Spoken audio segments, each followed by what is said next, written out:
Hey there, welcome to the Mental Perk Podcast. I'm Carla Hutcherson, licensed professional counselor. And I'm Brandy Mock, entrepreneur, author, and community leader. And we're here to talk about real people, real issues, and real talk. Well, welcome back. We have today Dr. Suzanne Castle, and she is an award-winning keynote speaker, a dynamic business strategist, and a transformational coach. She is known for helping ambitious women break through barriers to build extraordinary lives and businesses. She recently was honored with a Bronze Stevie Award as a Women's Business Coach of the Year and has been recognized among the top 10 most inspirational women in Tarrant County. We are so excited to have her on our show and share her undeniable passion for her work, as well as her relentless energy and sparkle. Dr. Castle, welcome to our show. I am so excited to be here. Thank you both so much. This is going to be so fun. I can't wait for this conversation. You know, the energy is like, we woo! do. We love, you know, we do too. Highlighting the power of women and all the things that we do. And we went into I've talked to you and we've talked about all the things that you've done in your past, which is just incredible. And so I want to get into that and kind of start with, you said from a very young age, you were in the entertainment business. Yes, and I think I came out of the womb saying I'm going to be on Broadway, and my poor parents. You know, I was the child that threw performances in our living room for any audience of any size. You know, anything I could do, sing, dance, act, did it all. And my parents were fantastic about making sure that I had those opportunities. And from about the year 8, I was in a little acting company and began to be on the stage and knew that was just for me. That's what I was born to do, was have a spotlight. So, Well, that journey is so hard and so difficult. Yeah. And I mean, it takes so much. Tell us a little bit about what it takes to be a professional entertainer. I would say, you hear all the trite things about a thick skin, you have to be willing to put yourself out there, and yes, all of those things are true. But I think more than that, you have to have your own internal sparkle, and I know we're going to talk a little bit about that, because if you don't believe in yourself and what makes you shine, then every little time someone tells you no, and being in entertainment means someone is always telling you no. Either you're not tall enough, or you're not short enough, or your hair's the wrong color, and for me, I wouldn't dye my hair, and your eye color's wrong. I mean, there's so many things that you can't control that have nothing to do with whether or not you were the right actor or singer or dancer for the job. And so I think pretty quickly you have to be centered in, this is who I am, and either that's for me or it's not for me. And I had to learn that pretty early on so that I just wouldn't be completely dismantled with every single no. Well, and you say that because you see a lot of people, though, that go into this and they just conform to whatever the industry wants them to do. Yep. So for you to be able to do that is a huge deal, because I think it's important for a lot of people to hear that, because a lot of people don't realize that you're the one that's running the show. That's right. I mean, they need your talent, right? So, I mean, I know that they may pass by you, but I think you having that personality makes it even better for other people to hear, you know? I was, as a young adult, I had an opportunity for a job, and they had decided, I was the last one to audition and interview for the position, and they had already decided on someone else. I didn't know that at the time. And I went in, and in the middle of my interview, they said, you're doing a great job. And, they were looking at my performing reel and all of that. And they said, but we've already decided someone else. And I just sat there for a minute, and I said, well, I want you to finish the audition. And they did, and at the end, I said, you're not going to find anybody better than me. You might find somebody more talented than me, but I'm going to be magnetic on your stage. And I got the job. Wow. Oh, my goodness. So that's what I mean about just kind of being tenacious about that own internal light. And whether or not I got that didn't matter, but I wanted them to know that this is where I stand, this is where I am. And I credit my parents for that, because I had a good, strong family, and so it made it easier. Well, how do you keep that confidence with the amount of rejection that you probably hear in the industry? There's a lot of rejection, right? Not just in the entertainment industry. I think being female is hard. Being female means you're dealing with rejection, I think, all the time. And I don't know. What I wouldn't say is that I necessarily deal with it well.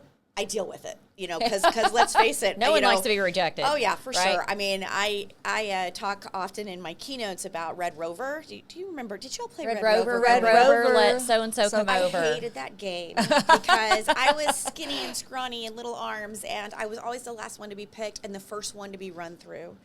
you know, and I would leave with bruises up and down my arms, Oh, you know, and gosh. but I wanted to be liked and I wanted to be wanted, and I've carried that through. I mean, I definitely think that's a thing for me, is I need to be included. And so rejection hurts.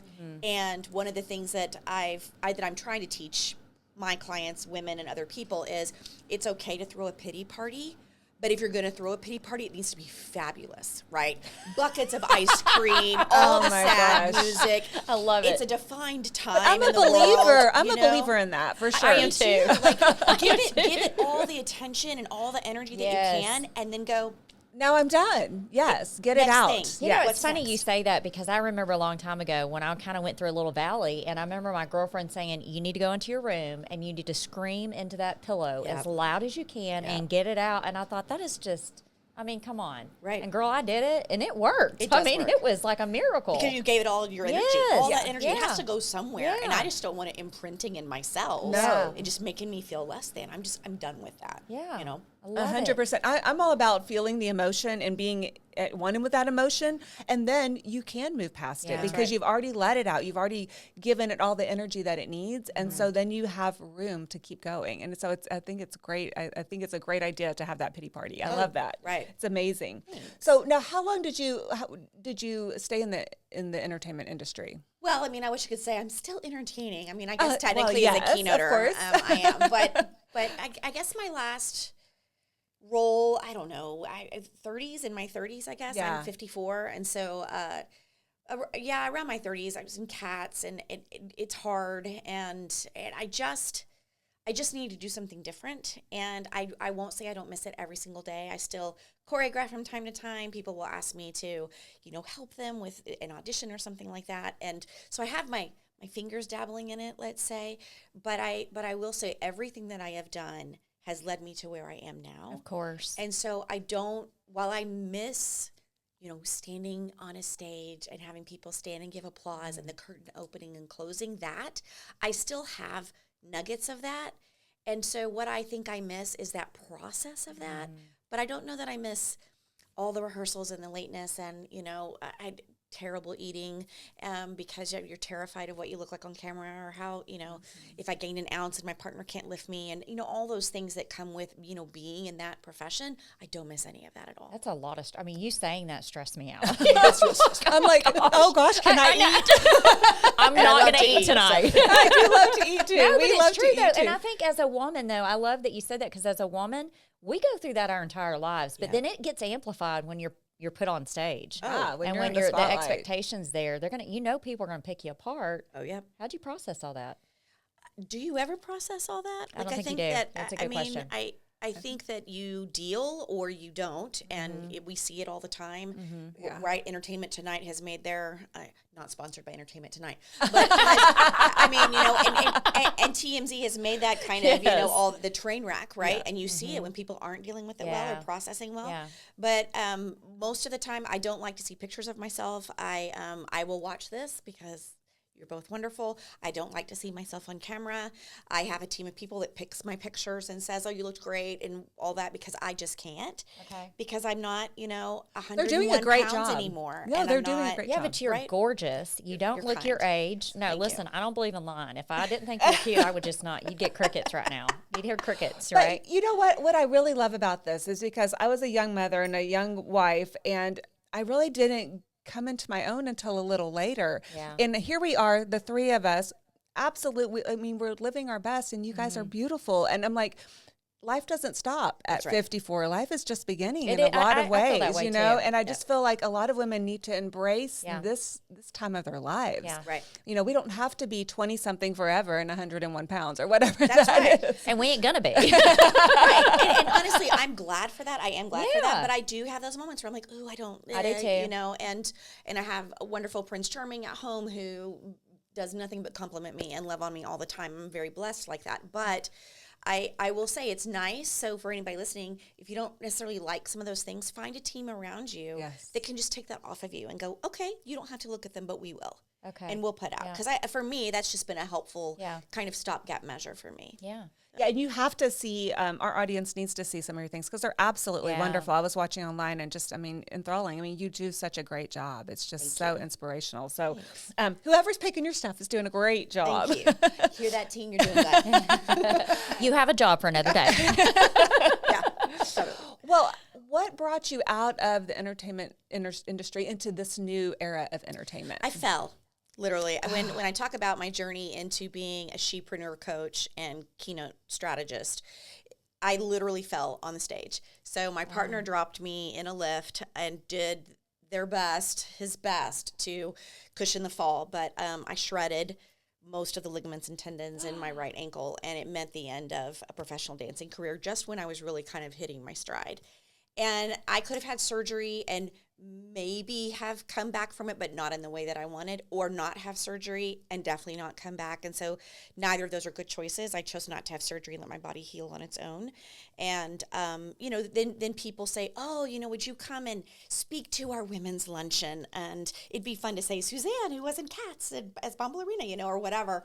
Sure, no problem. I'll do that. That sounds fun. I'm not doing anything. And did a stint in seminary, trying to find myself, I think, more than anything. And what I have learned from all of that is that I'm not defined by what I thought it was going to look like.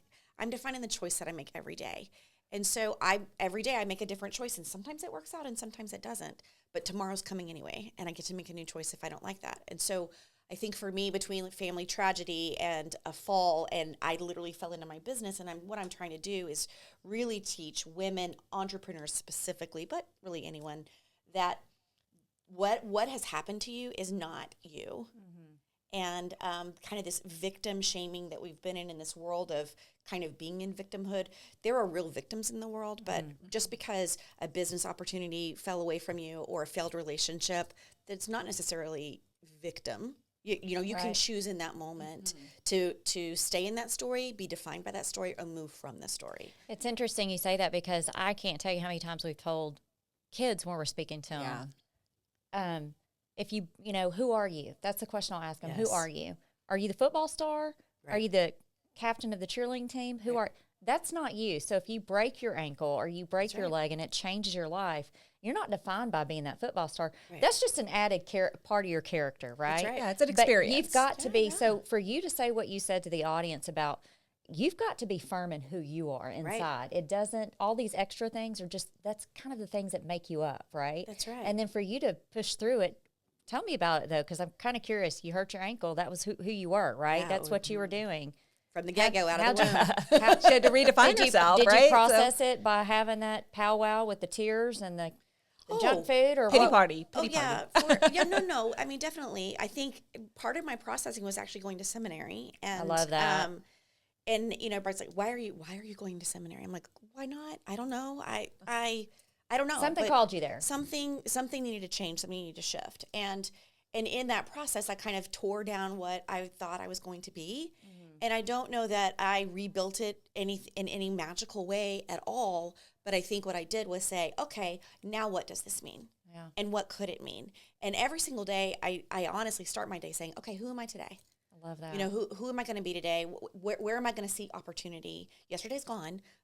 Tomorrow's not here yet. I know that sounds trite, but it's true. So what about today? Do I need to put my attention to? And so I'm trying to teach women that, every single day, you have that magical choice to say, what gets my attention? And so many women are just living a life that's like, well, this is happening and this is happening and this is on my calendar. And that starts that overwhelm, right? And this and this and this and this and this, instead of saying, who am I in this and this and this and this? Because that will really change, I think, how you show up for yourself. And it's funny you say that, because a lot of women, and you ask that question, how many women have said, I don't know who I am. I have no idea. Like you're a robot. You're going through the motions of life. But you're not stopping to smell the roses and enjoy it. And go ahead. No, and I think that goes back to what you said. We're at the age now where we're just enjoying it now. Yeah. No, I mean, this is like, this isn't retirement age. This isn't, I mean, life is still going for us. It's just starting in a lot of ways, and in a lot of ways for Brandy and I know for you, as you're continuing, this, the speaking and all the things that you're doing with your career. So it's like, I don't feel like we have to, just because we are in our 50s, have to stop Right. doing amazing things. And so that's what I really love to encourage women to do. I think that's awesome. You said something earlier that there's fear and failure and how you love those two things. And that's something that I always preach to my patients in my office. And fear and failure are, people they cause them to be uncomfortable, and so they don't want to face them. But those are two things that actually help us grow. So talk a little bit about that. Well, I'd like to start with fear because I love fear. I am trying to teach people how to put fear on their team, because when fear is on your team, it's going to show you, oh, this might be a pitfall. What do you need to do about that? Or what information do you have or resources do you need to not fall into that pitfall? Fear doesn't necessarily mean that everything is falling apart. Fear means let's pay attention. Yeah. Let's pay attention. So I want fear on my team. Yeah. Let's pay attention to the things that could not go the way we want them to, and mitigate the circumstances around what we can, because we can't control everything. And so I think that's the first thing that I would say. But I also am very attuned to the fact that Disney, I don't know that they still do that, but this is what they used to do. They used to pay their Imagineers to fail, meaning this. They have so many amazing ideas, and 90% of them don't come to light. So if you look at that, they're being paid for 10% or they're being paid for 90%, right? But all of those ideas are cataloged. They're kept, because sometimes it's technology, or it's a person on the team that they don't have yet. It could be a million reasons why that's not going to work, that fail. And in the world, we look at that as failure. But I look at it as, maybe things aren't ready yet. But that's not necessarily a failure. And if I tried something and it didn't work, what about it didn't work? Yeah. So, if you're a business person watching this, you're like, I got 100 unsubscribes. Okay, well, why? Why did you get unsubscribed? Did you send it on the wrong day? Are you sending too many emails? Were you too salesy? Are you not getting your click? I mean, there's so many reasons why something might not go right. We do know this. Right? Brandy and I are experts in this. Yes. We need more clicks. Please Right? click Yeah, but us. it's true. It's very true what you're saying. I'm like, she's speaking to us. Right? But that's the thing. But the world will say, oh, well, you failed with that email. I'm like, really? Did I? Maybe I sent it on the wrong day. Maybe I should have segmented my list. You're talking about being like more strategic with your, Yes. yeah. And so I think if you're strategic, then failure, all it's doing is teaching you, what little shift do I need to make next time? So I'm going to test that. I'm going to give it time to work, and then I'll evaluate, and if I need to change, I'll change. For me, that's what failure is kind of being in that possibility mode, that testing mode, and that realization that might not go right. Okay, well then what do I do next? But we don't grow if we don't fail, Yeah. right? All If we day just long. keep doing the same thing over and over, we're not really growing. We're just maintaining. Correct. So I love the idea of failure. And like I said, Brandy and I started this about 1.5 years ago, and we fail lots. But it's okay. We are because, still failing, but it's okay. But where we came from and to where we are, every day is a new growth for us. We learn Absolutely. something every day. Yeah, I And think so- at first our failure kind of was frustrating. For me, Yes, it was. yes. And now it's turned into, okay, like you said, how are we going to strategize this and fix it and change it? Because getting upset's not going to change it. Nothing. It you know? changes nothing. It changes nothing other than, it makes you upset, Makes you upset, and stresses you out. Right. In business anyway, your feelings don't matter. And I hate to be the truth teller, but your feelings don't matter. It's business. And I fired plenty of people. right. that I mean, it's like not data personal. matters, Yeah. right? Metrics matter. Yeah. That matters. Yes. And so I think being able to not necessarily separate, I don't want you to think that you should live in silos or anything like that, but really say, do I need to be emotional about this, or do I need to learn from this? I think Because you might need to be emotional. That's huge. That's okay. And we don't want to deny our emotions. We have them, but it's kind of like you said, feel them and get over it, because we can't be driven by emotions, and emotions aren't always truth, right? So That's very right. That's right. Yeah, because emotion might mean I'm going to eat a whole pizza. I mean, I've done it. Right? Me too. And it was good. Me too. Right. So in the moment, it was good and it filled the need. And then the I next felt day, really bad. right, because of your emotion. Then I had to not eat for a couple of days. Yeah. No, right. It's so true. Yes. It's No, so it is true. It is true. 100%. And we can also kind of categorize, there's fear and failure, but then there's also tragedy in our lives. Oh, yeah. And sometimes tragedy will stop us in our tracks and keep us from doing the things we were meant to do. Right. And I know you've had tragedy. Oh, yes. Oh, yes. Haven't we all? We talked Yeah. about that a little bit before we Yeah. started. Yes, tragedy. So I will say, I think that we all experience many traumas on the daily, probably, if we're really attuned who we are intersectionally and where we are in our parasympathetic nervous system and our external forces. We're experiencing many traumas. But I know in my family, I was a backseat baby, if anybody knows what that is. I mean, track star and a cheerleader and too much of something one night, and here I am. They're still married, by the way, and they're amazing. My parents are amazing. Mom and Dad. Yeah, thanks, Mom and Dad. But so that alone, right? That's kind of tragic. Like their whole world had to change. What they thought their life was going to look like changed because of me. Right. My middle brother, David, was killed in a car accident. He was the golden child. He had NASA had contacted him about being a doctor in space. He was going to medical school. Wow. Like he died in a car accident. It's I have been face down on the bathroom floor more days than I can count after a really terrible failed marriage and my career being taken away from me. I mean, again, tragedy. And yet I think through all of that, the resilience sometimes it's not a choice. I want to be really careful with my language here.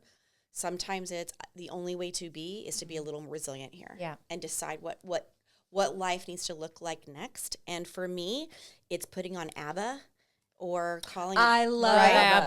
Right? Having a dance party. Dance with That's me. right. That's right there. Doing something that gets oxygen moving and then saying, now what? I can go back and lay on the bathroom floor or I can do something else. And so practicing that means I have to practice that. It's a lot of work, isn't it? It's a lot because of work. you know that feeling of being on that floor and how bad it felt, right? Oh, yeah. And then you know the feeling of the joy. Oh, yeah. But then you also know, man, something else could trigger you where you're back down on that deal again. And so you kind of thrive off of that. Let's pick the joy. Right. Let's find the joy. Let's do it. Let's get through this. Mm-hmm. But I also have heard, too, from the professional here, because I love, right. I tell everybody I'm the mental, she's the perk. She's the one that keeps me in check, right? Because she's the professional. But tell them about not processing it, what it can do to you. Oh, you may not know for a while because you'll keep it stuck in there and keep it stuck in there. And it's going to come out in the ugliest, darkest ways because you have to get it out. Right. And you were talking about earlier about just letting that festering inside. And, that's not what you want for yourself. That's not... Right. It really can affect who you are and what you can be. And it can also affect all your relationships. Yeah. It can affect every aspect of your life if you don't get that out. Because anger is a normal emotion, right? And we all feel it. And it's actually a helpful emotion. It actually drives us to succeed. The problem with anger is when we don't deal with it. Yep. And it takes on a mind of its own. It does. And so that's really, we talk about that, keeping all that in. You talk a lot about the sparkle factor, and I want to get really into that because I want to know, you talked about having a sparkle when you were young, which kind of led you to being an entertainer, but then you went through these horrible things. How did you find your sparkle again? Oh, such a good question. I would say choice, first and foremost. We've talked a lot about that today. Is this what I want to continue to choose for myself? If I don't have my own sparkle factor, if I'm not reclaiming that shine or that light, even in the midst of great darkness, is that what I want? Because at the end of the day, we show up every day for ourselves, and how we show up for ourselves, I think, is everything. So if I get up and say, today's crummy, guess what? The world and my brain will confirm that all day long, right? You're right. But if I get up and say, new day, I'm excited, I'm getting doggy sugars, like I've got all these awesome calls, like who knows what's gonna happen today, again, my brain and the world will confirm that. And so for me, reclaiming my sparkle meant, okay, if I'm not on a stage, and if I am not married, and if my family dynamics have changed, and if everybody, you have fill in the blank for your own self, what does it mean now? What does it mean? So I think reclaiming my sparkle factor meant learning how to throw a pity party, also having a joy toolbox so that when I need a little bit of joy, I can pull something out. I've pre-planned for that, making sure that I have a tribe of people around me that I can call and say, we've got to watch Laverne and Shirley, and they don't ask me any questions at all. They just come over and we watch Laverne and Shirley. I mean, they know. We need to be invited to Suzanne's house. I'm pretty fun, I must say, and so for me, I had to come up with what are the things that I need to really be in the world in a way that I want to be in the world. And if you haven't asked yourself that question and come up with your list, I think that everyone should do that, which is, what do I need to be in the world the way I want to be, and then create that for yourself, because no one's going to create that for you. So give the audience an example. That's a big loaded, because I'd be sitting there for a good minute going, I don't know, what do I need to be? I get what you're saying, but how do you encourage someone? Because you say that instantly when you were saying that, I'm thinking, God, that list is going to be long. Because there's a lot. It might be, but when someone gets overwhelmed with that thought, how do you encourage them to go just one at a time, just one thing at a time? Sure, I definitely think overwhelm is an emotion and a state of being that a lot of people are feeling right now.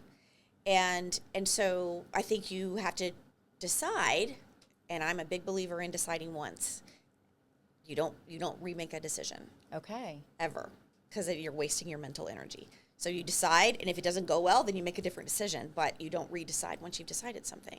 So if you're making your list of, let's say, I want to have a group of girlfriends that does brunch every quarter. I want to be able to watch Virgin River, every show. time it is a good show. Oh my gosh. I want to, take a fitness class. I want to have this successful metric in my business or life. When you figure out what those things are that make you rock and roll, then you literally have your list, and then you go, okay, what am I tackling? What do I have these things? If not, how do I create those things? What thing am I drawn to first? Because it might not be the biggest thing. It might be, I need to create space for myself to watch Virgin River, which for a lot of us may be a really big thing. If you don't have a lot of time to yourself, you're hiding in the bathroom from your kids because that's the only time you get to be by yourself.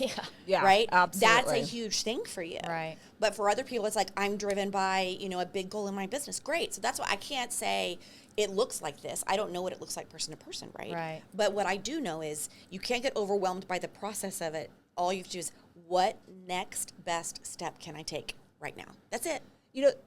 Kind of brought up all the different things you've just said, and the joy toolbox and the puppy kisses and all those things. And when we're working with someone who's depressed, we talk a lot about reasons for living, right? Because that's what keeps them going on a day-to-day, minute-by-minute basis, right? You almost could have the same thing with the sparkle factor. What is your reason to sparkle, I love and so that's where you just listed a bunch of things. What does draw me to sparkle? What brings that sparkle out? Yeah, I think that's a really good way to define that. So, I love that. What's your sparkle? yeah. I had a show for a while, and at the end of every show, I would ask someone to define what the sparkle factor means to them. And the range of answers was incredible. I bet. Because for some people, it was like relationships. Okay. For some people, it was like, oh, I got the promotion that I've been working for 10 years. Or for other people, it was like, I showed up for myself today. Nice. Like and simple, but simple, real. And there was never anything that was so complicated. Like, I won $1 million in the lottery ticket, and then I went and got a villa in Italy, and like that's the sparkle factor. Like, no one ever said those things. Right. It was really more being attuned to who you are internally and what that metric is for you. And so I think you're both doing that with this show. Yeah. I think the range of people you have on this show gives that kind of sparkle factor experience, because the stories of transformation that you're highlighting, but also how people are just showing up every single day, sometimes under really hard circumstances. And yet they make the choice to be like, okay, what's next? So, I'm on the bathroom floor. What's next? Phone for help. Yeah. Or put on ABBA. Or, I'm going to stand up. Okay, I'm standing up. Now what? All right, maybe I need to go put my bare feet on the grass, because there's a lot of science about that, right? And what it does to you inside. Great. Now that I'm standing outside and I've got sunshine and my feet are on the grass, what's next? So it doesn't have to be as complicated, I think, as we make it. And I love how you just did that, though. You articulated step by step for someone that may be overwhelmed, because when you suffer from depression, yes, or something else that's going on in your life, it can be so overwhelming just to stand up off the floor. Yes. And just to walk out into that yard. That's right. And I love how you just articulate it. It's very simple. It doesn't have to be hard. But I think we want to overcomplicate everything. do. We want to make everything humans, big of and course. grand. We want to have the venti, not the tall, right? In the coffee shop. But I'm saying we want to make everything big and grand, but we forget that sometimes we just have to get back to the basics. Oh, I think that's very true. And I am wondering about the ability for us to notice when we need to get back to the basics. So does it take a trauma? Does it take a job loss or something terrible happening to you to go, oh, I got way too far from my baseline? And I think for a lot of us, that's probably true. I think you're right. I think it's when I feel the sparkle going out, you know, right. I There's can a just, reset I in just charge. feel fatigued and tired and overwhelmed. And that's when you just start to see your sparkle starting to be a little less. But being cognitive enough Right. to know that sparkle's about to not sparkle anymore. Yes, or having a team of people that are trusted. Yes. That tell you, hey. I mean, get this girl. She'll tell you all day long. Yeah, Hey, Brandy. I'm not one to hold back. But I mean, that's an important, talk about deep friendships. That's a very important person in your life who knows that they might get a not great response from you. Oh, she knows but that will I'm tell not you good. anyway. Yeah, she knows. Right? She's like, what's going on? I'm like, I have someone that's like, you need to go take vacation. you need to go take a nap. Or that, right, Yeah. right. Vacation's better, though. Well, Suzanne, I want to know a little bit more about your business, and you've done these amazing things. I mean, getting the Stevie Award, I don't know anything about that, but that sounds amazing. That's a sweetener, isn't it? And it's just like, Hilarious. Stevie. So the Stevie Awards are considered the Oscars of business. Nice. So when I was writing my acceptance speech, this particular award was only there was a Women in Business edition for this award. So it's 26 countries in the world that come together for this, and you're nominated and go through all the process and those sorts of things. And it was in November in New York City, and all these people are flying in from all over the world, and then you find out if you won. So they award the top 3.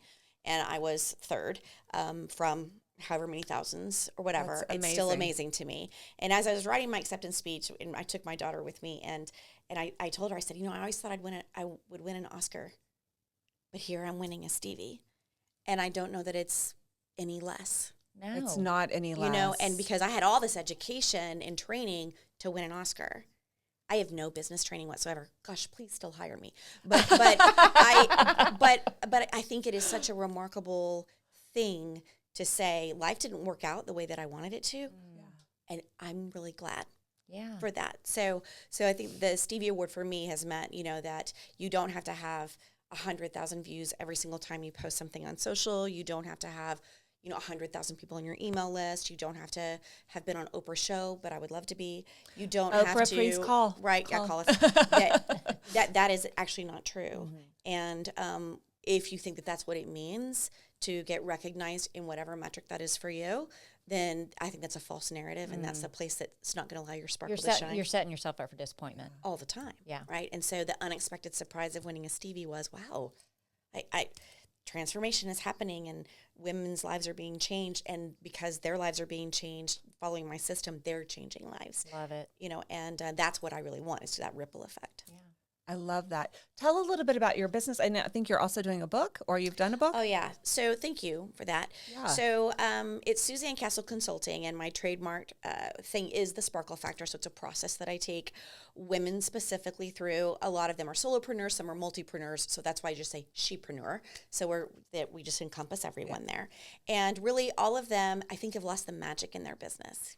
You know what I mean? Like, you get so excited to start this thing. Oh, yeah. Have your own schedule. Yeah. I'm doing my thing. It's great. And then it gets so stressful, it burns you out sometimes. Boom. Burnout. Overwhelm. I don't know what to do next. Yeah. It feels really hard. I A don't lot know of what pressure. happened. A lot of pressure. A lot of pressure. And so what I do is I do a lot of neuroscience training with creativity. And so how do you create a new neural pathway to make better strategic decisions so you can live the life you want, which was your reason for starting business anyway. So we make it about what's sustainable for your life and how does your business wrap around that. So that's what the Sparkle Factor course really does. And so through my company, we're helping, I'm a consultant for cities, but we help corporations and solopreneurs and multipreneurs really recapture that for themselves.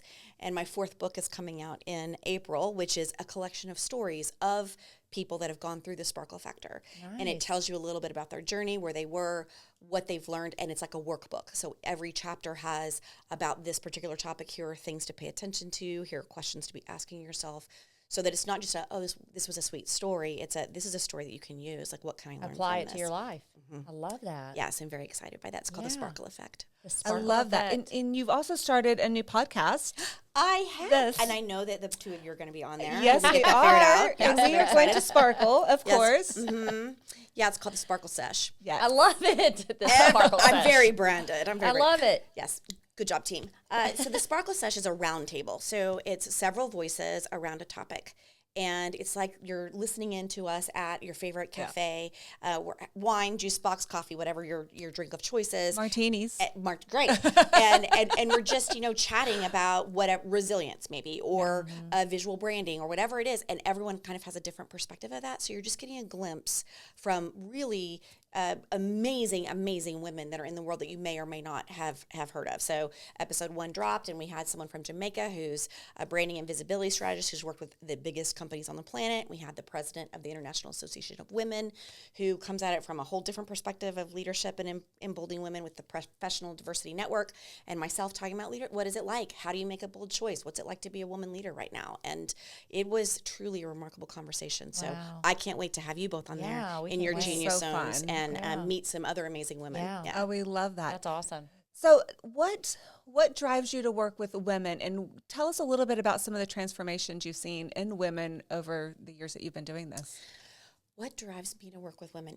I was the person who had a male best friend, found way more comfort in men than women, because I found women to be very catty and stepping over each other, entertainment. So, you're always in competition with someone. And I was very lonesome. I don't want to deconstruct why my male friendships weren't all that I needed, because my very best friend, Chris Beckett, is still one of my very best friends. It's not that. But what I decided to do was we have to learn to do that differently. Yeah. We have to learn to collaborate, and we have to learn to help hold each other and cheer each other on. Lift each other up. Yes. And so that's actually began kind of the journey, and the reason that I really decided to focus primarily on women was, let me show you that there is a different way, and that you can sit in a room with women who truly want you to succeed.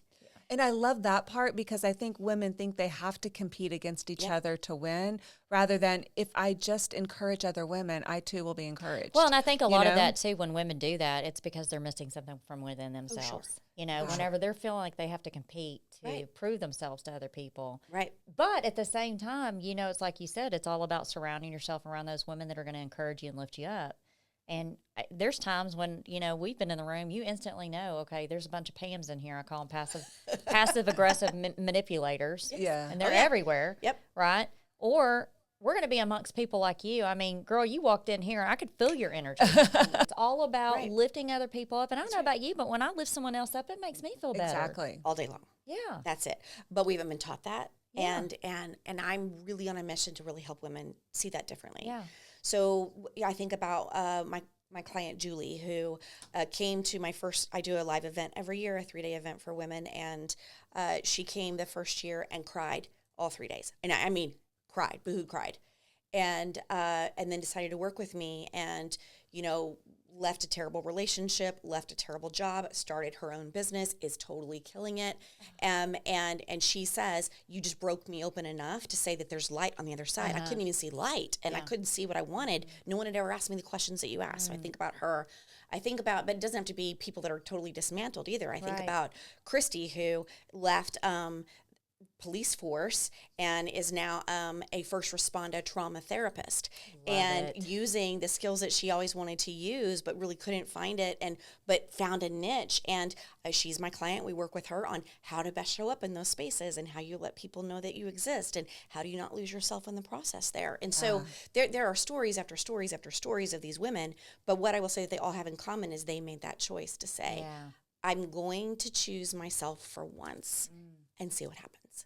It. And it's truly magical. It just makes every day worth living. I think people, they don't want to admit that they're choosing themselves, because it might make them seem selfish or whatever. I mean, we okay put all to be these selfish. labels out there. Yeah, we do. But that's not the truth. Right. The truth is, choosing ourselves shows that we love ourselves, and we're able to love others when we love ourselves. And it's okay to be selfish. I've heard therapists tell me all the time, it's all right to be selfish. You need to be selfish, because, we spend so much time as women, I think, in general. Oh, yeah.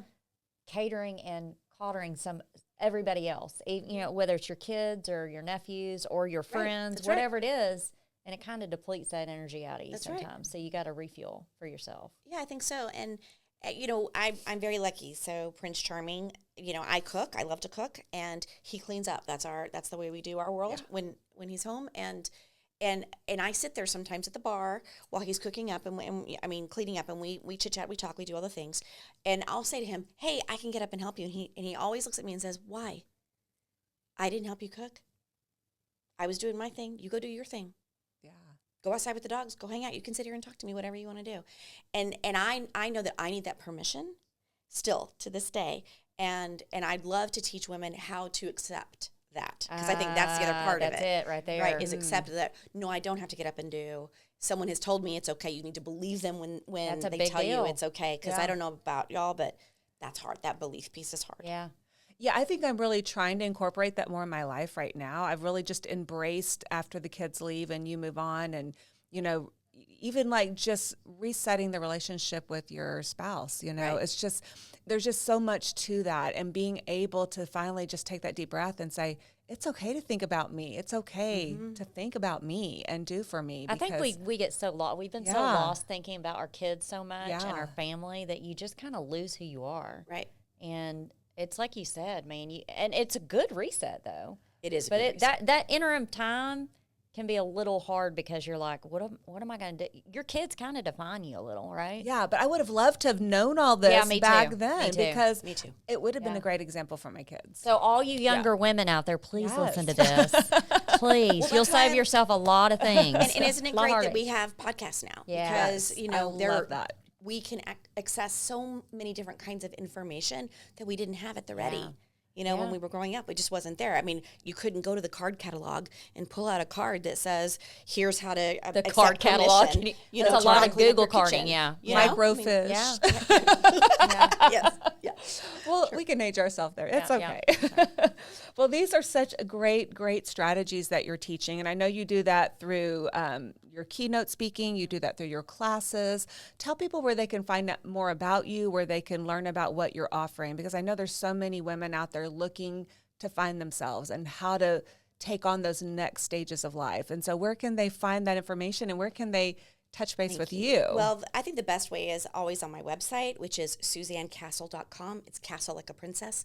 So because on there you can connect with me socially if you're into social platforms, my podcasts, my shows, things like that. But there's always a goodie.